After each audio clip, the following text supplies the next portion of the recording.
ఈ రాష్ట్రంలో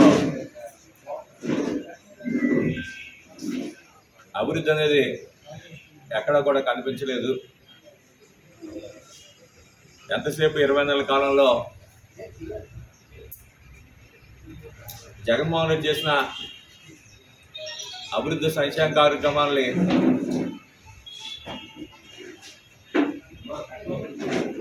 కెరీర్ చోటు చేస్తూ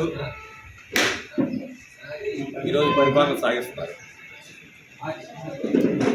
ఎన్నికల ముందు ప్రజలకు ఎన్నో అబద్ధ హామీలు ఇచ్చి అధికారులకు వచ్చిన పార్టీ కూటమి పార్టీ. ఆ రోజు మీరు అందరూ చూశారు. ఎకరాలేమో భూములేమో దారదత్తం చేస్తున్నారు. ఈరోజు ఏ పేరు లేని వలసా కంపెనీ లాంటి కంపెనీలకేమో ఈరోజు భూ పంపిణీ చేస్తున్నారు. ఈరోజు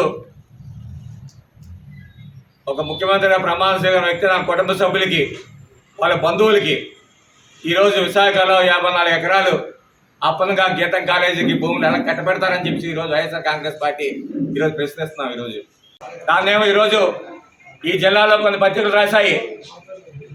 ఈ డీఫారం భూములందరూ కూడా నాయకులు కొనిసుకున్నారు అని చెప్పేసి కొన్ని పత్రికలు, పచ్చ మీడియా పత్రికలు రాస్తే ఈరోజు కానీ ఏ నాయకుడు కొనుక్కొని చెప్పా దమ్ము ధైర్యం పత్రిక ఉందా అని చెప్పేసి సూటిగా ప్రశ్నిస్తున్నావు. ఈరోజు ఏం చేస్తున్నావు నువ్వు? మంత్రిగా 2 సంవత్సరాలు అయింది, ఒక వృద్ధాప్య పెన్షన్ ఇవ్వలేదు. నీకు ఎందుకే మంత్రి పదవి? రిజైన్ చేసి వెళ్ళిపోయా, ఇంట్లో కూర్చోబోయా. నువ్వు అన్ని గొప్పగా చేసావని చెప్పేసి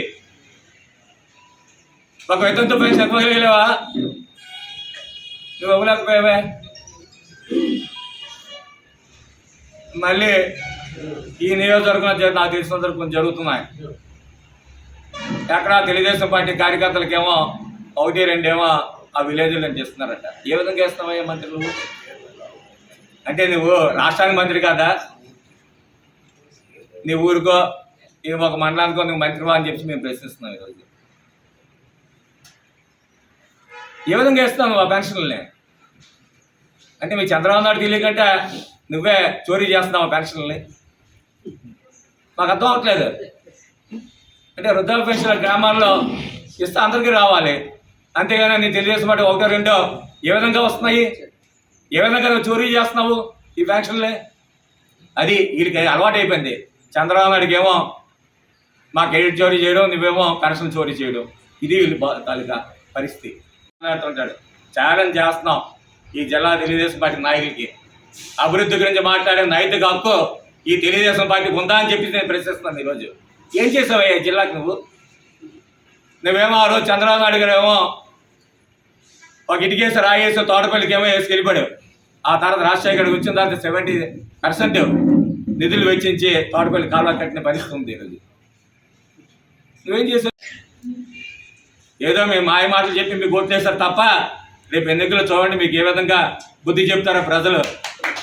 ఆలోచన చేయండి. మీరు గ్రామాలు తిరగండి, మీ గ్రామాలను చూసి మాట్లాడండి, తెలుస్తుంది మీకు.